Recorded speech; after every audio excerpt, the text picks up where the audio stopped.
Winners of 7 straight, the Tusky Mammoth charged their way through the frozen tundra of oil country. We get you set for the Oilers and the Mammoth on the GCL Diesel Oil Stream pregame show. Good evening, everybody. Tom Gazzola with you alongside Shawn Belle and Ben Thomson. Benny Thomson back at our EST Global HQ. And then Bellsy joining you from the EST Satellite Studios, a.k.a. my kitchen. Bellsy will be on in a couple of minutes.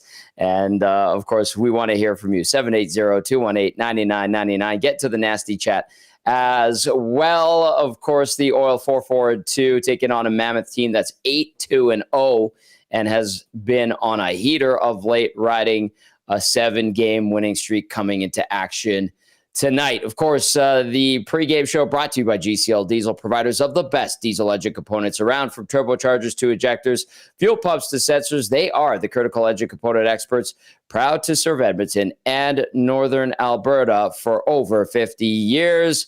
Let's welcome in Benny and Bellsy to the show as we get you set for tonight's action. Bellsy, my place looks great. Benny, you look great. Yes, I'm trying to keep it clean.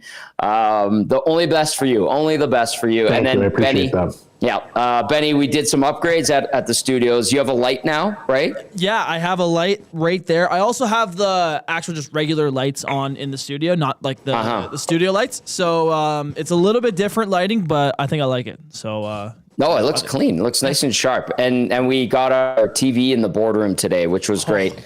Great. Right? Yeah. Right? It's a nice touch.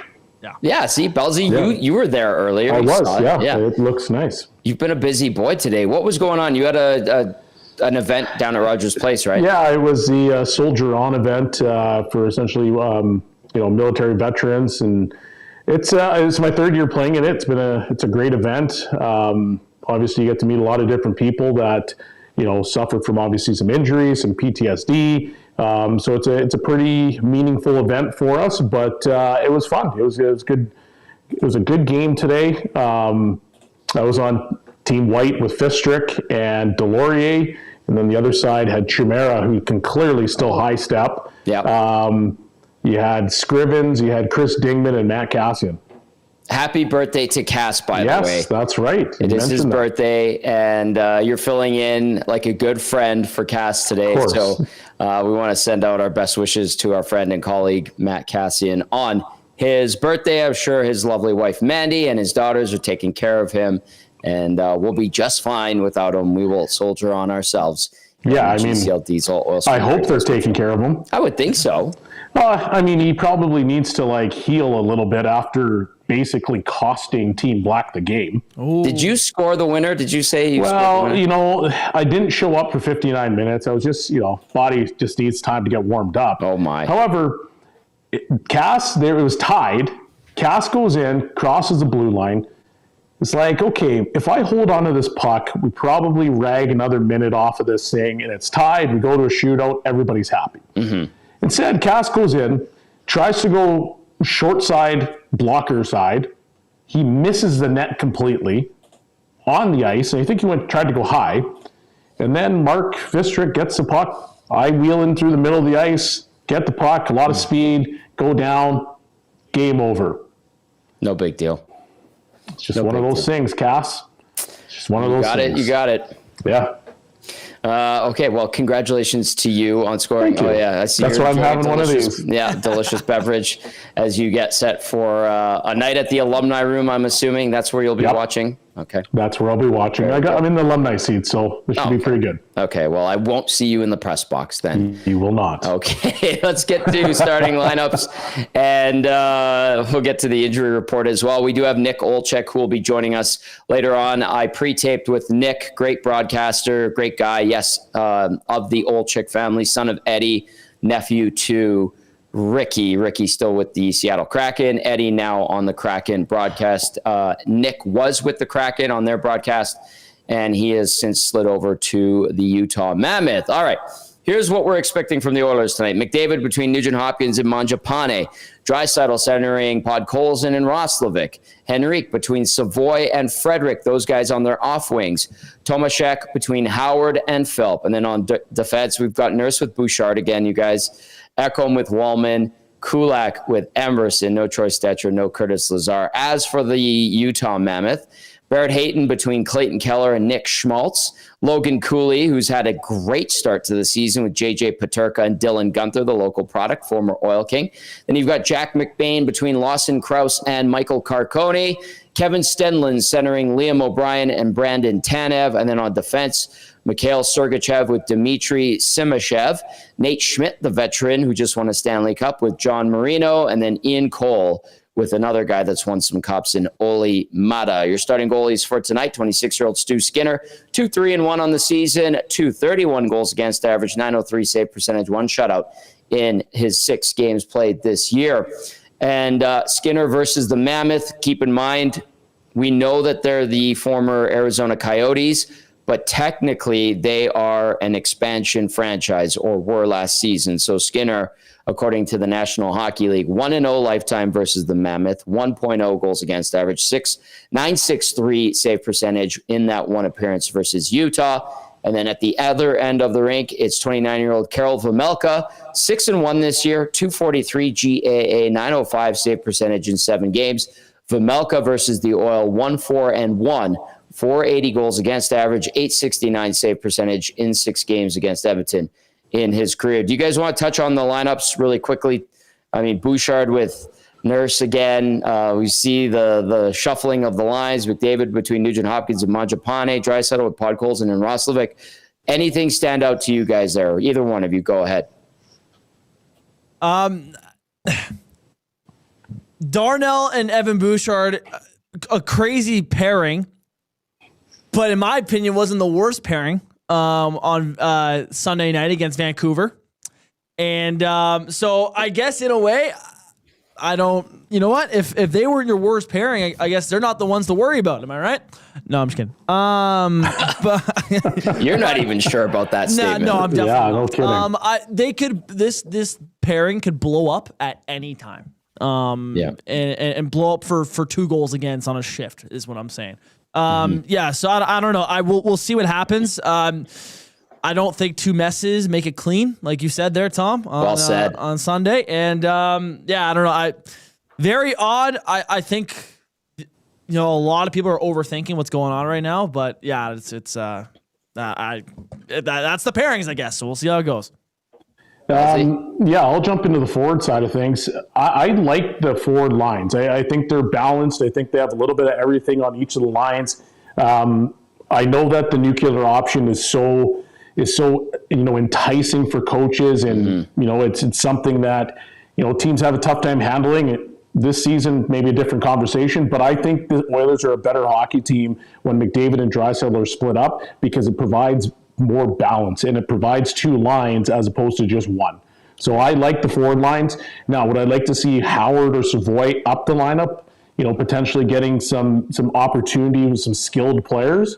Yes, but they still got to earn it. It is what it is. But I like the lines as they are right now.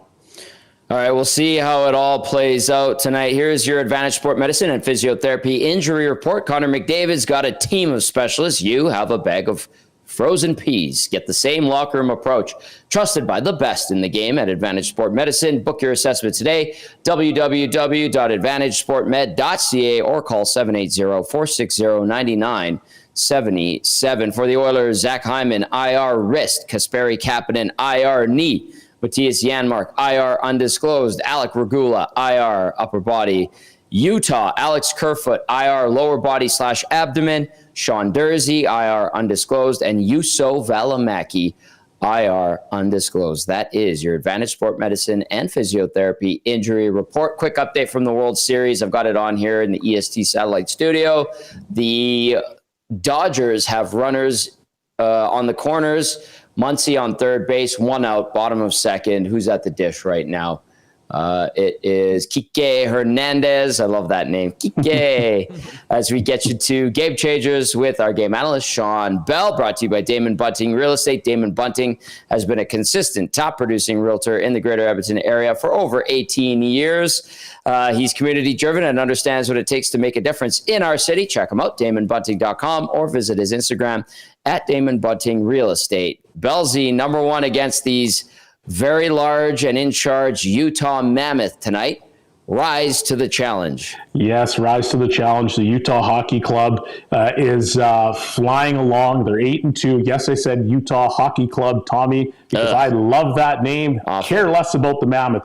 Regardless, they have been unbelievable this season. They play with a ton of speed. They play with a ton of skill, and they're the pace car right now in the Western Conference. So for the Oilers, they need to figure out a way to rise to the challenge of the game. We've always seen over the course of the last few years, if the Oilers are in a game where you know it's going to be a tough matchup or it's going to be a fast-skilled matchup, they usually rise to the challenge. And they play to their competition. So you've got one of the best teams in the NHL right now. Can you elevate your game or at least find your game so that you don't get the doors blown off you today? Because I think it's going to be a good hockey game, but it only happens if the Oilers are awake and they rise to the challenge. Benny, you want to jump in on that one? Yeah, we were talking about a little bit about it on Sunday. If the Oilers are sleepy to start, they're going to get their ass whooped. Like this Utah Mammoth team is red hot right now. 7-0 after naming their mascot and unveiling their mascot, which is the reason why they've gone on a 7-game win streak, because it's such a beautiful mascot. Well, if you saw that thing, you'd be probably flying too, because you have nightmares coming after you. Oh yeah, it's an extra scare when you see in the crowd. It gets you going. Yeah. But no, they're a red hot team right now. They got guys buzzing. Nick Schmaltz, I'm pretty sure, still leads the league in points right now. Who had that going into the season? The answer is no one. But you take him how you get him. Dylan Guenther's coming back home, playing a local game for him as he was born here. So yeah, they have a lot going for themselves right now, and the Oilers do not. Yep. So it's about starting tonight with trying to turn it around a little bit and play a red hot Utah Mammoth team that's coming to your barn looking to make it 8 in a row. Schmaltz, 16 points, 7 goals, 9 assists. Clayton Keller, 12 points, 4 goals, 8 assists. Then you've got Dylan Guenther and Logan Cooley, the young guns, both at 11 points each. Guenther, 5 goals, 6 assists. Cooley, 7 goals, 4 assists. Those guys are on fuego. Ian Cole having a nice little run plus-minus wise at +9. Very surprised to see that, but the wily vet is holding things down back there. And I know Nick Olczyk will be talking about Ian Cole a little bit later on in the show. All right, it is Game Changers with our game analyst, Shawn Belle. Quick update. We do have a run that has been scored by the Dodgers. Sac fly by Kike Hernandez brings in Max Muncy. 1-0 Dodgers, bottom of second. And they got a runner on first. All right, rise to the challenge was point number 1 of Game Changers. Bellsy, point number 2, depth scoring. Anyone? Depth scoring anyone. We've, everybody's been kind of asking what's going on with Frederick. Is he feeling okay? Can we get a little bit more to him? Mm-hmm. But he's not the only guy that, in my opinion, needs to rise to the challenge, because Adam Henrique, and I mentioned this on the Reed Wilkins show today, he's been a guy that in the past has put up points. He's been a guy that since he's been with the Oilers has had to change his game to play probably a little bit more of a defensive role than he's accustomed to. Mm-hmm. But that doesn't now just mean that your offense is completely dried up. I think you can get a little bit more of him. Savoy, obviously, he's been a little bit snake bitten. He's starting to come along, but I think he played 8 minutes last night. Isn't that what you said, Benny? Yeah. Can he provide a spark in a depth role? Howard, same kind of thing. So, if the Oilers are going to start moving and shaking, they need guys outside of just Connor and Leon. And I say Connor and Leon knowing full well that those two guys haven't been at their best either. But it's still the Connor and Leon show, no matter which way we try to spin that. So they need depth scoring. Yes, there's guys that haven't played in the NHL before, and they're starting to figure out their way. Mm-hmm. But if there's a time where depth scoring could be a factor, it's got to be now. I honestly cannot disagree with you at all on that one. Depth scoring, rise to the occasion. Hello, anybody. That is point number 2 of Game Changers. Game Changers is always brought to you by Damon Bunting Real Estate. Tonight it's with Shawn Belle. He says, number 1, rise to the challenge. Number 2, depth scoring anyone. And number 3, Bellsy, special teams difference makers. Well, this wasn't my original number 3. Okay. Both myself and Benny know what it is, and we shared a nice little laugh together. However, the special teams for the Oilers have been pretty good this year. Yes. And, for me, you get into a game where you have a team like the Mammoth they're on all cylinders. They've hit all their strides. Mm-hmm. You have to find a way to be a difference maker. And if you can win the special teams battle, whether that's just, purely based off of power play goals, or your PK does a good job and maybe they can get a shorthanded goal, maybe that is the difference maker that you need to win this hockey game. And because the Oilers have had good special teams, I think this is the way that they're going to be able to do it. And it's going to be probably a power play goal from Draisaitl in his patented spot, but it has to be a difference maker for you, and you can be clean 5-on-5. Really quickly, before Benny chimes in here, the Oilers 4th in the National Hockey League on the power play coming into action tonight, all 16 teams playing. Edmonton 9 for 29. That's good for 31%. They have leaked 2 shorties against them. And then on the PK, Edmonton 14th in the National Hockey League at 80.8%. On the flip side, Utah 14th on the power play thus far, 8 for 36. That's 22.2%. And then the Mammoth on the PK, 22nd overall at 72.7%. No shorthanded goals scored yet for the Mammoth. So that is Game Changers. Benny, did you want to jump in on any of those final points there? Yeah, just quickly, for a lackluster start, I guess I don't know if you can say it's lackluster because it's their best record the past 3 years. Their first 10 It years. is, which is but crazy. It is a lackluster start. Their special teams hasn't been bad. 4th in the league for the power play is pretty solid. You expect nothing less out of that power play, and they're missing one of the best net front guys in the league in Zach Hyman. So you could maybe expect the power play to get even better when he comes back. And their PK has been middle of the road, and that's fine. They have some new guys in there, and they're still getting used to that new system. So I'm not mad at their special teams at all. Capitalize on a 22nd ranked PK for Utah tonight with the special teams. Majority of the time in these games, special teams, whoever wins the special teams battles usually wins the game. And I think that's where the Oilers can have a chance to capitalize on, like I said, a red hot Utah Mammoth team that doesn't have the greatest PK in the NHL. Mm-hmm. Yeah, no, that's great point, Benny. All right, you can text us 780-218-9999. Get to the nasty chat as well. We're getting you set for the Oilers and the Mammoth. First of 3 meetings this season between these two clubs. The Oilers facing a Central Division team for the first time this season. Coach Mike wants to know, how can Nurse and Bouchard make their pairing work? Is it possible, or is Knobloch forcing something that isn't there? Bellsy, I'm going to hand off Coach Mike's question to you. Well, I think the easiest way for them to kind of help each other is to simplify their games. I think both of the guys are doing too much or trying to do too much. With Bouchard, is he overhandling the puck a little bit? Is he making, rushed plays a little bit? Like, you don't normally see Evan Bouchard get his shot blocked, but for the first, 9-10 games of the season, he's been a shin pad assassin. And that's very rare for Evan Bouchard. And so you just, when you see that, you know that he's rushing things, and that is not his game. Like, the things that make Evan Bouchard great are the exact same things that we all get frustrated about. It's his patience. It's his lackadaisical attitude, but that is part of what he does really well. So it's kind of a catch-22 when it comes to the way that he plays. But if both of those guys can just settle down, get the puck, move it up to the forwards, and have a simple game, I think they'll find a way to start to generate some confidence and then really start to find their game, and then it snowballs from there. Thanks for the question, Coach Mike. Appreciate that. We'll keep a keen eye on Nurse and Bouchard, how long they stay together. Nobody really knows, to be honest with you. I don't even know if the coaching staff does. We say that somewhat in jest, but it could be the bingo balls getting out there again with this team. All right, Belzy, I know you need to get to the alumni room and sit in the alumni seats and enjoy this game. Will we be seeing you on the post-game show tonight? Well, we'll see.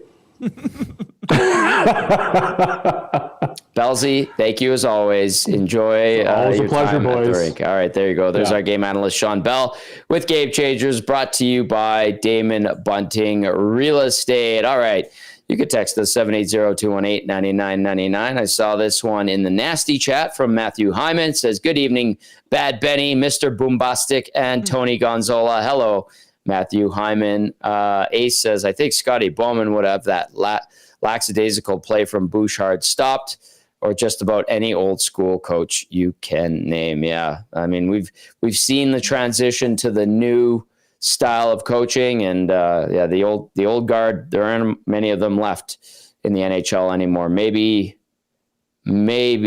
oh gosh, I don't know. Who would be there, Benny? Would you even consider Paul Maurice one? He's been around, but he's not an old school coach.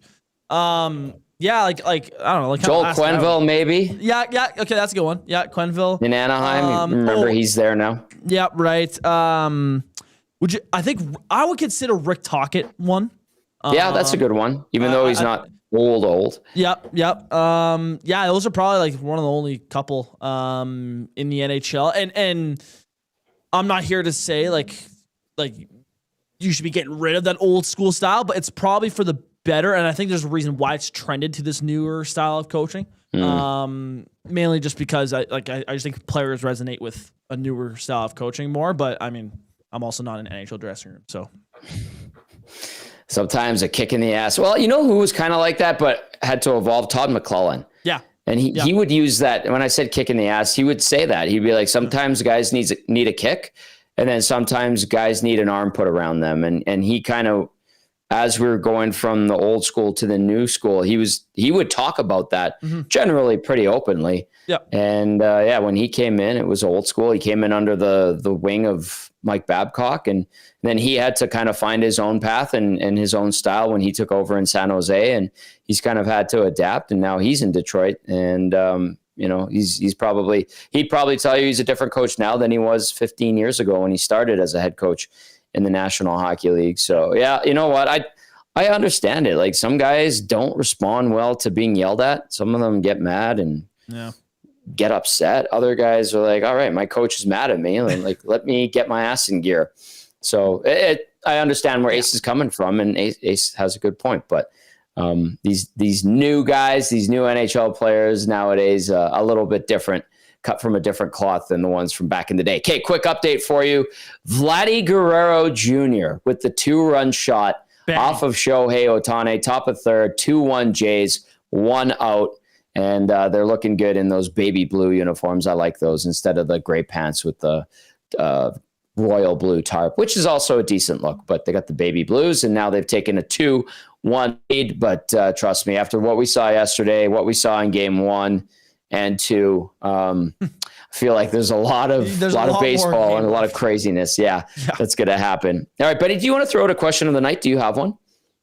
Yeah. So I was thinking about this today. I have a rant queued in my head. I'm gonna save it though. Really?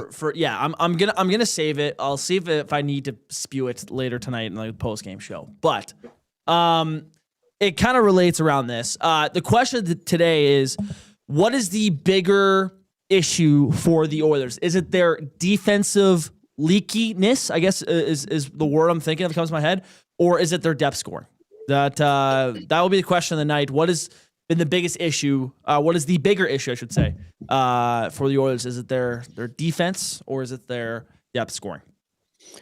Usually I go with their defense, but they've had the goaltending to back them up so far, which has been a pleasant surprise. The depth scoring would be nice. I'll go with depth scoring. Edmonton has only scored more than 3 goals once this season. Yeah. When they popped off on Thursday for that 6-5 win. Yep. That's it. Every other game is either 3 goals max or 2 or 1. It's like they don't score a lot of goals right now, and that's frustrating considering the type of players that they have on their rosters. So I'll go with the depth scoring. Yeah, they Hernan and Joaquin were talking about it on EST Afternoons, and I made a clip about it. If you don't follow socials, please do. Where Hernan mentions that out of all the new guys on the Oilers, there's a total of 10 goals from them in the first 10 games, and the question was, what do you expect further?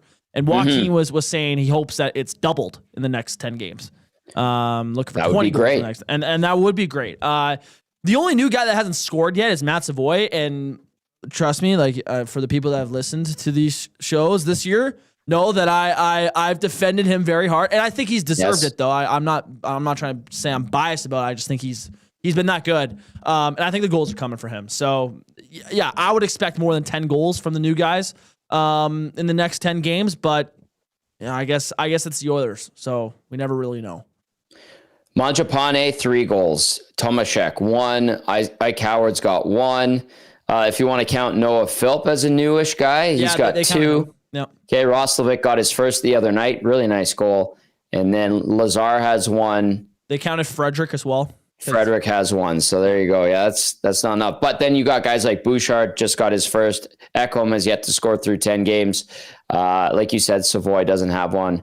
Kulak actually had a surprisingly good year. Was it 1 or 2 years ago? I think it was 2 years ago where he weirdly just scored goals. Yeah, wouldn't mind that now. And then Podkolzin's got 1. Nugent Hopkins has 5. Wallman 1. McDavid, there's a guy that could score a few more. He has just 1 so far this season. All right, let's get you to the game day odds check, brought to you by our good friends over at Play Alberta, where they want you to play in Alberta because it stays in Alberta. Safe and secure, the revenue generated from Play Alberta is redirected into Alberta's General Revenue Fund, which is used to support programs and services that Albertans rely on every day. Get those teachers paid, man. This stuff that's going on right now. Not pretty cool. Sure. They're going back to school this week, I believe. Tomorrow, yeah. It sounds like. Anyway, we're with the teachers. The class size is too big. All that stuff, man. Not cool. What's happening right now with the government and the teachers, for sure. We've got some Play Alberta promo codes for you. EST50, $50. If you deposit that, you get a $50 free bet. EST Casino, $50 deposit gets you a $50 casino bonus. EST Sports in the promo code section. That's another $50 deposit to get you a $50 free bet. Your money line for tonight, Edmonton, the favorites at -147. Utah at +125. The over-under set at 6.5. The under is the favorite at -141. The over set at +106. And I did put a little sprinkle down over at Play Alberta. I think it was Jay's revenge play of the day. And I'm going to it right now just to get it out there, what we have for your EST specials today. We've got a couple. Early bird bet of the day, Oilers on the money line, Nugent Hopkins over 0.5 points. So for him to get a point, it's been boosted to +135. And then Dusty's play of the day, Connor McDavid, 2+ points. That one has been boosted. Where did that one go? I think I had the Jays play of the day, but it was like a revenge one. Yeah, and it was. I can't find it on there. It was Gunther 2+ points. Yeah. I bet it. I'm pretty sure it's +300 is what Jay was telling me earlier today. Yeah, so it was Jay's play of the day. Dylan Gunther 2+ points, boosted to +300. I don't see it on there anymore, so you have to get in there earlier, I guess. It has since been taken down, but they do have a couple of EST specials still live. If you want to put a little sprinkle on there, of course, if you're going to bet, please use your game sense. All right, I wanted to see if we got any texts. Nothing. It's been people are watching this baseball game. Yeah. Ohtani at the dish right now, bottom of the third, no out. There is your update. Really quickly, we're going to go to out of town scores before we get to Nick Olczyk. Earlier tonight, it was the Leafs over the Flames 4-3. Toronto's 4-4-1 now. Calgary 2-7-1. Pittsburgh and Philly. It's in the shootout right now. 2-2 is the score. You've got the Hurricanes and the Golden Knights in Carolina tied at 3. Just under 10 minutes left to play in the third. Buffalo leading Columbus 3-2. 11 minutes left in the third there. Anaheim up 2-0 on Florida. 14 minutes remain in the third period. And then after 2, Boston leads the Islanders 3-2. Minnesota down 2-0 after 1 to Winnipeg. You got Tampa up 1-0 on Nashville, 12 minutes remaining in the second period. Let's go to Detroit and St. Louis. After 1, it is 2-1 Red Wings over the Blues. No score yet. Dallas and Washington in Big D. That one, 11 minutes left in the first period. Bye, Belzy. See you later. Have fun. 15 minutes remaining in the first period. No score. Chicago hosting Ottawa. And then you got the Avs welcoming in the New Jersey Devils. That's a rematch of the 2001 Stanley Cup Final, for those that remember. Vancouver hosts the Rangers, who we'll see on Thursday. And Seattle gets the Habs. And San Jose welcomes in the LA Kings. So all 32 teams in action tonight around the National Hockey League. Benny, did you want to get to anything before we go to Nikki Olczyk? Just to beat the same drum, can we just please have a good effort tonight? Can we just see a good effort? Is that too much to ask? Is that that's just like, I just want to see this team not be going through the motions and okay, we'll do this, or I'll just go here. Do what I would love. I would love if one of the guys on the Oilers just ran someone first shift, blew them up. When was the last time you saw an Oiler lay out a guy? I don't think it's been this year. Yeah, not this year. I can't Oilers get laid out, but Oilers doing the hitting. I just feel like I haven't seen a whole lot of just boom. So yeah, physical imposing. Yeah, I would just love, there's the notion around the Oilers about how they're this team that they just know that they're good, and sometimes that allows them to take the foot off the gas and all that stuff. I would love if they just had the attitude tonight of so Utah 7 in a row. Okay, well, we are the team that's been to the Cup final back-to-back years. And you guys come in our barn. How about this? And they go and play well tonight. That's the type of attitude I would love to see them to have tonight. Hopefully that's not an attitude of, we've been to the Stanley Cup final back-to-back years. This Utah team, whatever, 7 games in a row in October, who cares? We can take the foot off the gas. I hope it's the positive one. The Oilers have beaten Utah all 3 times that they've faced them since they moved from Arizona. All right, to get us more on those Utah Mammoth that are riding high, 7-game win streak ever since the unveiling of their mascot, Tusky, we welcome in Nick Olczyk. Had a chance to chat with him earlier in the day. Let's go to that now. Pleased to be joined by Nick Olczyk from the Utah Mammoth broadcast. Nick, welcome to I haven't had you on, and I apologize. That's on me. But great to have you, and we're going to talk a little bit about the hottest team in the National Hockey League. It's all Tusky, right? Please tell me it's all Tusky. Oh, first off, Tom, great to be with you. No apology needed. You got a lot of people you got to talk to, so I appreciate you having me on. But yes, Tusky 7-0 since he was officially announced. And on our last pregame show alongside our great host, Kim Becker, we did a little investigative journalism, and we found that Tusky he's kind of been around a little bit, maybe earlier than people thought. There were some images that had surfaced that he was in the very corner of the draft picture when the Utah Mammoth drafted Caleb Denoyer during the summer.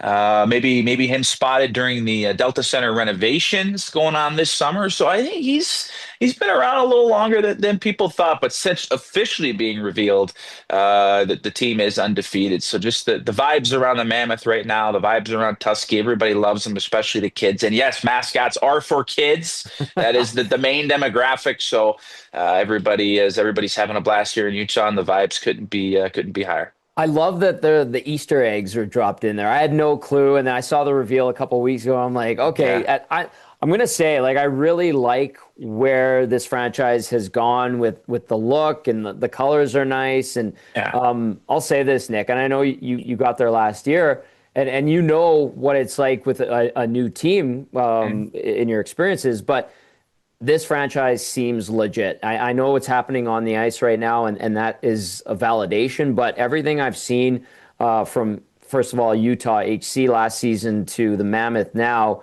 seems legit. Is my instinct right, or is this smoke and mirrors? What would you say to it? No, Tom, you're the hammer on the nail. I think 100% you're right on it with that. And look, for these players specifically, they have every tool now to go out and perform, right? During the summer, the Ryan and Ashley Smith, the heads of not only the team, but Smith Entertainment Group, completed the renovations and the complete brand new build of a practice facility down in Sandy, Utah, which is about 20 minutes south of where Delta Center is. And how I describe the practice facility is it's pretty much, if anybody's been to a Ritz-Carlton, it's a Ritz with a hockey rink in it. And the guys have everything they need, from a Hogwarts-like cafeteria kitchen to recovery rooms that have everything and more that you could possibly need to recover and have your body be operating at its best possible place. In terms of the rink, it's the best quality ice you can find. So for these guys, I just feel like there's really, there's no excuse now, and they have gone out and they have proved it, and they've built off of what was the case last year. And Tom, let's not forget, for those that may not know, the expectation from the top, that being General Manager Bill Armstrong and President of Hockey Operations Chris Armstrong last year, were, let's be competitive and let's play meaningful and impactful games towards the end of the year, which is exactly what the formerly known Utah Hockey Club did. They only ended up missing the playoffs by about 7 points. So now you build off of that. Some of the young guys take an even bigger of a step, the likes of Logan Cooley, Dylan Gunther. You have your proven elite stars like Clayton Keller continuing to improve. You brought in Mikhail Sergachev last year at the draft via trade. That was a massive move to get the number one defenseman, I think, that the organization really was needing. And then you go out this offseason and you bring in the likes of Nate Schmidt and Brandon Tanev and Vitek Vanacek, and you start plugging holes. You start adding depth to different areas of the organization where you need it throughout the course of 82 games. So Tom, your investigative thoughts, yes, you're right on it. But I just think from the top down, these guys are playing like a team that this year the expectations are playoffs. Now, you can't make the playoffs in the first 10 games, 100%. You can't. But you can certainly put yourself in a heck of a position, which is exactly what they've done. And these guys have gone about it the right way, both on and off the ice. Nick Olczyk with us from the Mammoth broadcast. And you're right, like 8-2 is very impressive. And I like that you point out that you can't make the playoffs in the first 10 games, because Oilers fans are not too happy with the 4-4-2 mark. Yeah. But like, Nick, we've seen some like horrendous starts here, especially 2 years ago with the Oilers. They still went to the Cup final. So it's a good reminder. And I like that you outlined that yes, it's like 10% of the season, but there's a lot of hockey left to be played. With these Utah Mammoth that we're going to see at Rogers Place tonight, you mentioned Cooley. He's having a great start. Dylan Gunther, very familiar with people around Edmonton. He's an Edmonton area kid. Yeah. Great player with the Oil Kings. They went and plucked JJ Peterka out of Buffalo. Like, I thought that was a wily move. And yeah, Karel Vejmelka's got the net now. What has made this team tick? And it's one thing to have the talent, Nick, but you know hockey. Yeah. It's another thing to put it together and make it work on the ice. Yeah, to Nick, that's a great point you make, Tom. And you could have great ingredients, but if you put all these ingredients together, I mean, for lack of a better analogy, I mean, I love chocolate and I also love sweet potatoes, but I'm never going to put those two together, right? I mean, I hope not. It would, yeah, right, exactly. So, but they've got talent in different areas, and they've found a way to mesh. And I love that you brought up the JJ Peterka move. That was the one thing I'm sure we were going to get into instead of mentioning it earlier. But you have to give up these days really good players to get great players. And the other way to Buffalo went Michael Kesselring and Josh Doan. And Michael Kesselring, a 6'4" skating, puck moving, right-handed defenseman. Those guys literally don't grow on trees. And you give up a guy like Josh Doan, who I think is going to play in the league for 15 years, like his dad. And he is going to be an unbelievably serviceable player that can play in a lot of different spots for you. So giving up those guys, it hurt. It did. But you bring in a guy that is a stud and an elite 23-year-old who had 2 points shy of 70 last year. So sometimes in order to get the group to where you want them to be, you need to give up good players. So it felt like that was important to mention. And then you bring up Cooley and Gunther. Well, who's the guy playing on that line? It is the player you mentioned, and JJ Peterka. And that line, I think in particular, we could talk all day about the four lines and the identity of each one, and the fact that head coach Andre Tourigny has the trust to roll his four lines because he knows that each line is going to go out there and play within the structure, play north, but there is room for creativity, which is why I think he is such a good coach, especially for young players, because young players don't want to go to the red line and dump it in. There's a time and a place, 3-2 lead, 2.5 minutes to go. You better be dumping that puck in unless there's a clear ability to take it over the line. But that line in particular, that's going to be a line, aside from Dylan Gunther's connections to Edmonton, that will be a line tonight. I think that's going to have a big impact of Peterka, Cooley, and Gunther. Now, it's easy to get mesmerized by the offense. I just feel like if you watch them in their defensive zone, and that's never going to be a line you say, go play defense, but they are more than serviceable in their own end. They have the understanding that, there are going to be times where they cheat for offense, but they have the speed and the wherewithal to get back. And they know that the guy you mentioned a little bit earlier, Karel Mamelka, is going to be there to save their bacon more times than not if they need it, if they take a chance. But that line, I think, in their own zone defensively, there's been a couple times this year where they've made a great defensive play, and it's either led to a chance the other way or a goal. And so that line in particular, it's not just the speed they play with the puck, but it's the speed they play without it, to close down, to put pressure on the opposition and make sure that they know their role in the D zone. It's not always going to be perfect with guys like that who are trusted to score. They get paid the big bucks to score. But I've been really impressed with their 200-foot game, which has only allowed them to have the puck on their stick more times than not. Well, Nick, I'm glad you said that, because I was going to ask, in this stretch to start the year where they have put up such a nice record and got off to a great start, sometimes teams get lucky, they get fortuitous bounces. Yeah. With the way this team's playing, are there nights where you're like, boy, they got away with one? Or is it like, no, they went with the killer instinct all game long? They had the quote unquote 60-minute nights. How would you describe the way they've kind of gone about getting these wins?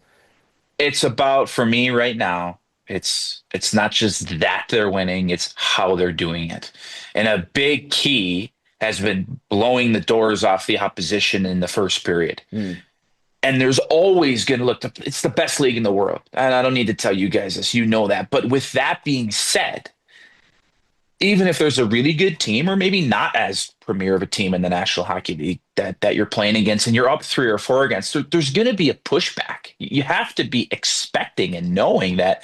I know the Oilers, the great Oilers fans out in oil country, don't want to hear this, but if it's 3-0 after the first period for the Utah Mammoth, like, there's going to be a major pushback, and that's not even just saying because you've got 2 of the best players in the world in McDavid and Draisaitl. So I just think, if you look at it from that context, is how the Utah Mammoth have handled adversity throughout the course of a game, how they've handled the pushback. Has it always been perfect? No, it hasn't. But there have been stretches where the opposition, they get some momentum on their side. They get a couple of shifts in the offensive zone. Maybe Utah gives up a goal. But as soon as that 3-0 lead turns to 3-1 or turns to 3-2, they snap out of it and they get right back to their game. They start moving their feet again. Maybe they stopped doing that. But it never turns into point night. There really hasn't been any sort of collapse where you sit there and say, wow, like this team is immature in the way that they play. I just feel like there's such a great feel on the bench, and that starts with head coach Andre Tourigny.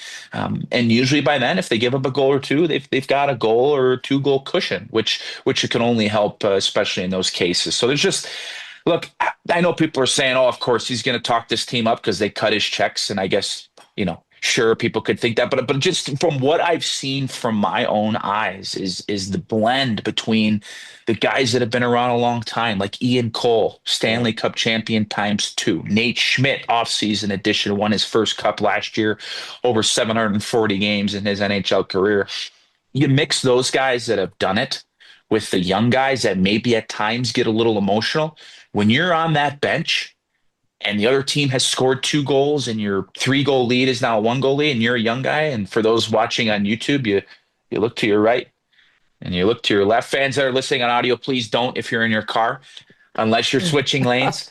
But as a young guy, when you look one way and you look the other way, and you're feeling a little bit emotional inside, and you see, oh, that guy's got 2 rings at home, and that guy's got a cup, and they're just sitting there stoic and calm, and they're letting everybody know everything's going to be okay. That means a lot. So with the expectations this year being playoffs, it takes a village, and right now I think the village that has been built for the Utah Mammoth is here to stay. And for them, for us, let's keep this win streak going. But no doubt, it is going to be an absolute battle. I know the start this year for the Edmonton Oilers. I know 4-4-2. I get it. But as you guys know, the rest of the league knows, all it takes is the drop of a hat for you guys to come busting out of the gates. So best of luck continue to you guys this year. But there's no doubt it is going to be a highly offensive game tonight. I think, Tom, if I look into the crystal ball that I have, and it's probably wrong more times than it's right, but why not? We're in the business of making predictions. I really do ever think that this could be a high scoring game tonight, considering the elite offense you have on both sides. Nick, that was very thorough. And the only other question I had, not to keep you too much longer, the only other question I'd have for you is, you told us about the practice facility. What happened at the Delta Center? Because I watched those updates and I'm like, that looks like a real hockey rink. Yeah, I'm glad, Tom. I'm glad you gave me the floor to be able to talk about it. So that Delta Center was built for NBA basketball and the Utah Jazz, and they have such a long, storied history here in Utah, an incredible fan base. Whether the team has been a playoff team or not, the one thing that we have known, and Ryan Smith has said this from day one, is that Utah shows up. Yeah, they show up and they show out too to support their team. So with an arena that was built more for basketball, and obviously the basketball court much more, it's much smaller than a hockey rink. There was no obstructed views for basketball, but then you put a hockey rink where you got to cover a lot more space. In the lower bowl, there were some obstructed seats where you weren't able to see the entire ice sheet. And then you go to the upper bowl, and if you're sitting in one of the end zones and you're sitting past the first couple rows and you look down, you can't really see the entirety of the zone that you're in. So due to the unbelievable investment of Smith Entertainment Group and the tireless hours of construction workers who during the process I chatted with, and they had said that they were working 12 to 18-hour shifts, including overnights, to make sure that things were ready for this year. It's 3 phases. So this last summer, no events at Delta Center. You can only imagine the amount of revenue that's not only being put into it, the money being put into it, but the amount of revenue being lost. So this is truly such an investment from Ryan Smith and Smith Entertainment Group to try to give the fans that watch basketball and hockey as great of an experience as possible. So summer 1, this past summer, to take care of the lower bowl. So they have installed these state-of-the-art 3-way riser systems. They can go up, they can go back, they can go out and in, and pretty much every which way direction. So that way, when you're in the end zones, it's a smooth transition when you need to come out a little bit more for basketball or come a little bit more up for hockey. And just how steep it is. I do all the home games from between the benches. And I watch these guys out on the ice, and you just feel like everybody's on top of you, right? So if you only got 5 gears that night and the fans are on top of you, you're going to find that 6th or 7th gear, no question. So the riser systems, they also raise the arena floor exactly 2 feet to help with sight lines, so that way everybody could see. So they took care of the lower bowl this last summer, and then the next 2 summers they're going to do one end zone of the upper bowl and then another end zone of the opposite upper bowl to make sure that fans in the end zones in the upper bowls can see the entirety of the rink. So is there anything out there like it? No, there's not. And that continues to be the common theme and common thread here in the great state of Utah, as it is all headed in terms of Delta Center and the Jazz and the Mammoth by Ryan Smith and everything that he's done to try to give the fans, the players, everybody involved the best experience possible. And the last point here, Tom, because I know I'm going a little long on this, all good. But it's a metal roof. It's a metal roof at Delta Center. So when there's a sellout, and it seems like every home game there is, when these fans are screaming and yelling and cheering for a Dylan Gunther goal, Edmonton boy, I got to throw that in there. The noise happens, Yep. and it stays and it reverberates and it lingers around, and the new goal horn, which just it vibrates your entire body, and the goal songs which are connected to Utah. It's such a fun experience for everybody. And I know pretty much everybody in the whole city of Edmonton and the province of Alberta has been to a hockey game. But for those that have not had that experience in the state of Utah, what a great thing to be able to experience in terms of in-game atmosphere. And by the way, you're watching the team that's leading the Central Division out on the ice. So the vibes are good at and away from Delta Center right now here in Utah.